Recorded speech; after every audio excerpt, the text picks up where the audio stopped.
convidada para homenagear todos os albinos do grupo e os demais que estão acompanhando, né?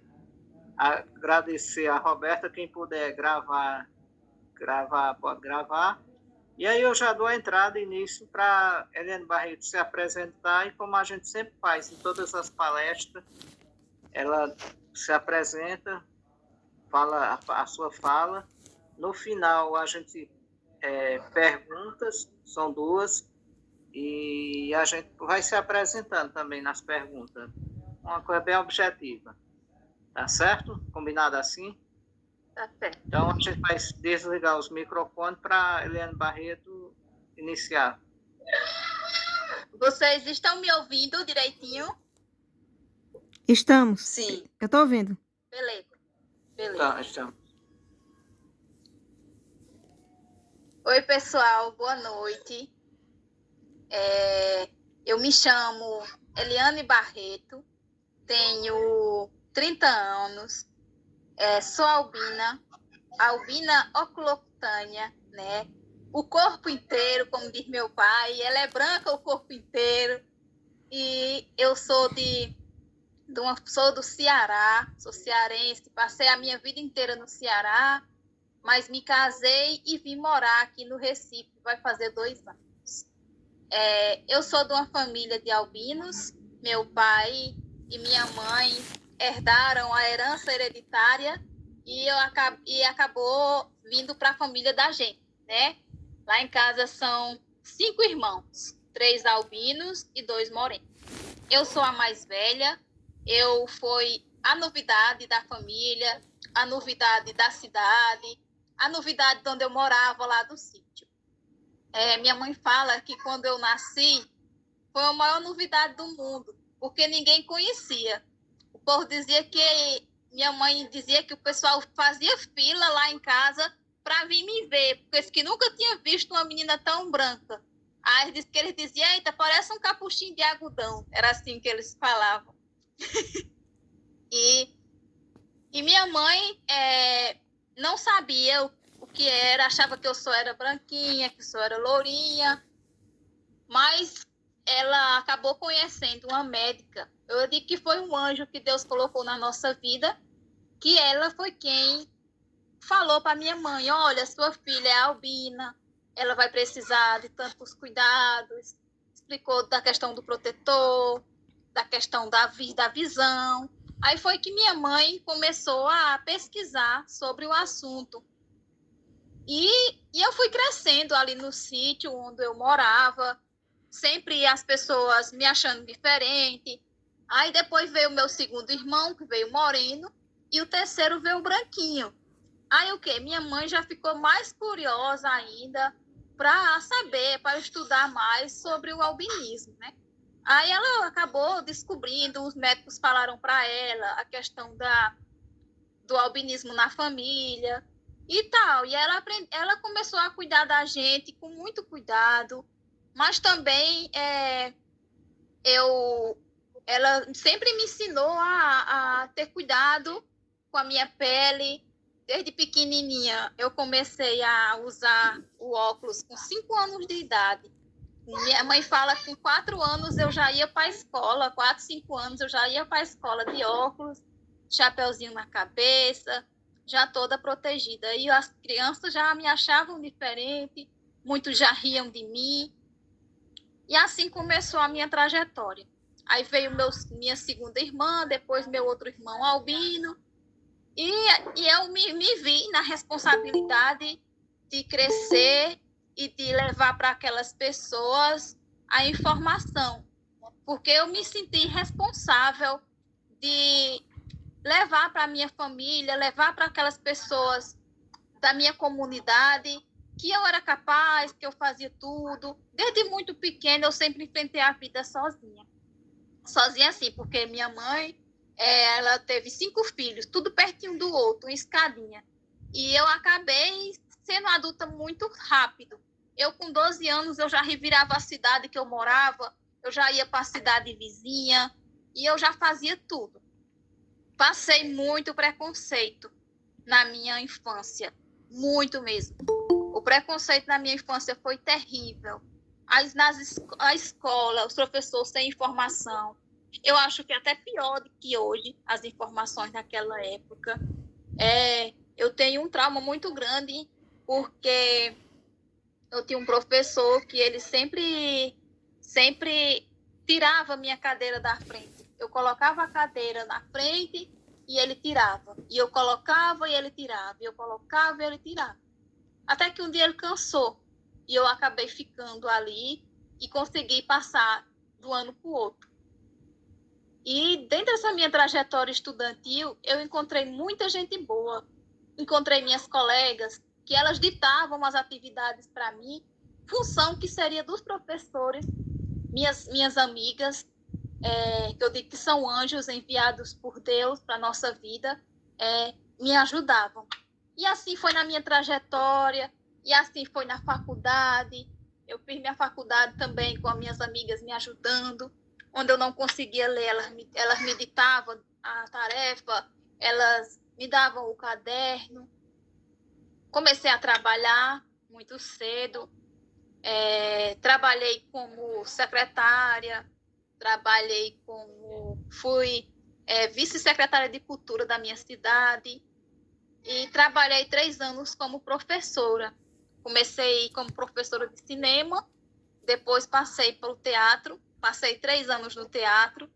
Foi o teatro que me deu a liberdade de expressão, me ensinou a falar em público com mais clareza, não ter medo da opinião das pessoas. Foi o teatro. Também tem uma passagem na minha vida que me marcou muito, que foi a questão da poesia. Quando eu era pequenininha, eu escutava meus avós escutando aquelas cantorias, aquelas coisas no rádio, cantoria no pé de parede, que os cantadores cantavam rimadas, aquelas falas rimadas. E eu acabei aprendendo aquilo ali. E eu começava na escola, eu comecei a fazer minhas poesias e declamar minhas poesias nos eventos das escolas. E foi com a poesia que as pessoas acabaram me conhecendo, tendo mais crença, porque eles acham que a gente não tem capacidade. A gente precisa mostrar que a gente desenvolve uma determinada função para as pessoas acreditarem na gente. Na minha vida mesmo foi assim. E a poesia me ajudou muito, muito mesmo, muito mesmo. Eu ainda escrevo, tenho vários cordéis escritos, e onde eu chegava para fazer alguma coisa, para pedir algum emprego, alguma coisa, eu sempre dava aquele jeitinho de soltar uma poesia para a pessoa dizer, para a pessoa ver, olha, ela é capaz, ela não sei o quê. E foi assim que eu acabei me encostando na poesia de uma maneira positiva para me entrar no mercado de trabalho, né? Aí passei esses 3 anos na minha função como professora. Para mim foi uma época maravilhosa da minha vida. Eu sempre não tive medo de enfrentar os desafios. Passei por muita coisa, mas também tive muita coragem. Acho que é porque eu também fui muito preparada. A minha família sempre me apoiou em tudo. Minha mãe me protegia, mas também ela me dava liberdade de eu andar, de eu fazer minhas coisas sozinha. Ela dizia, vá sozinha que você consegue. Eu sei que ela ficava com medo. Eu sei que ali ela ficava com medo dos carros na rua, mas ela me dava essa liberdade de eu sair sozinha, de eu perder o medo de vencer as coisas. E hoje eu estou casada, tenho uma filha de 3 anos, me casei já está há 5 anos, agora estou voltando para o mercado de trabalho, fazendo novas amizades. Foi muito importante também a minha entrada aqui nos grupos, no grupo da associação, no coletivo, ter conhecido vocês, Melry, Joaquim, todo mundo, Roberta, Zenaide, Melry, eu lembro que Melry já tinha falado comigo. Ela já tinha falado comigo e eu não sei por que não deu certo para mim entrar num grupo naquela época. Mas eu acho que eu entrei na hora certa. Eu acho que esse é o momento certo de vencer. Esse é o momento certo da gente lutar junto. juntos e eu estou preparada para trabalhar, para levar a nossa luta em diante. E que eu sou muito grata, era como eu falava ontem na minha palestra, eu sou muito grata a Deus. Deus, ele foi muito bom comigo, ele é muito bom comigo, porque ele coloca pessoas maravilhosas na minha vida. A gente encontra dificuldades, mas também, no fundo, sempre a gente encontra gente boa, né? E eu sou grata a Deus por eu ser albina, eu sou grata a Deus por eu ter minha baixa visão, porque eu penso assim, que tem gente que nem enxerga, né? E desculpa. E eu sou muito grata a Deus pela minha vida, pela minha família, pelos amigos que eu conquistei. E, como eu falava ontem a gente fez uma palestra numa escola e foi muito produtivo, foi muito legal. A gente palestrou para mais ou menos umas 50 pessoas, umas 100 pessoas, passando de sala em sala, a gente visitou 4 salas. E as pessoas ficaram... Eu prestava atenção como as pessoas paravam para ouvir a gente. Como a gente deixou uma mensagem para eles. Foi muito legal ontem. E eu quero continuar esse trabalho, eu quero continuar levando essa informação para aqueles que não conhecem, porque muitas vezes o preconceito é falta de informação, a gente sabe disso. E eu acho que a gente albino foi como eu falei para Joaquim uma vez. Se Deus nos fez assim, branquinho, é porque a gente tinha uma missão de levar a nossa vida em diante. A gente tinha essa missão de levar conhecimento para as pessoas. A gente tinha essa missão de ser diferente, entendeu? Porque a gente é diferente, mas a gente é igual a todo mundo, né? A gente faz tudo. Eu estava dizendo ontem que a gente faz tudo, só que a gente tem que ter um cuidado a mais, né?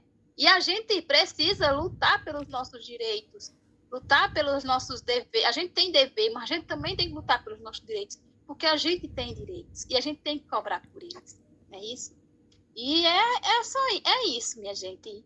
Eu estou muito feliz por estar aqui hoje, compartilhando um pouquinho da minha história com vocês, porque não dá para falar tudo. Eu chego e fico emocionada, porque a gente passa por muita coisa. Quando a gente vai pensar o tanto de coisa que a gente já passou e o tanto de coisa que a gente consegue vencer, é emocionante, entendeu? E saber que a gente está conseguindo levar essa mensagem de informação para tanta gente e que a gente, mesmo distante, a gente está conseguindo fazer um trabalho, desenvolver um trabalho como esse que a gente está fazendo, é muito bom, muito desafiador, é muito gratificante. E eu espero que minha história é uma história curta, mas uma história cheia de superação, cheia de força para vencer, porque eu acho que eu tenho meus irmãos, e eu tive que ser forte em todos os momentos da minha vida, porque todas as dificuldades que eu passava, eu deixava para chorar em casa. Nunca chorei na frente de ninguém, para ninguém ver que eu era fraca, porque quem estava comigo era Deus. Deus era quem me dava força, é quem me dava fé para me vencer. E eu chorava, eu desabava, mas eu desabava em casa, para ninguém ver, porque eu queria mostrar para as pessoas que não era pouca coisa que ia me derrubar. E foi assim, eu consegui me formar. A minha faculdade foi um grande desafio para mim, mas também uma grande vitória. E eu sou muito feliz por tudo que eu já passei e que Deus me permita passar muito mais em nome de Jesus, e que a minha filha, que a minha família continue e possa ter muito orgulho de mim, da minha história, e que eu possa ainda fazer muita história aí para frente. Fica assim, antes, Eliane, para a gente passar, você já concluiu? Já, Joaquim.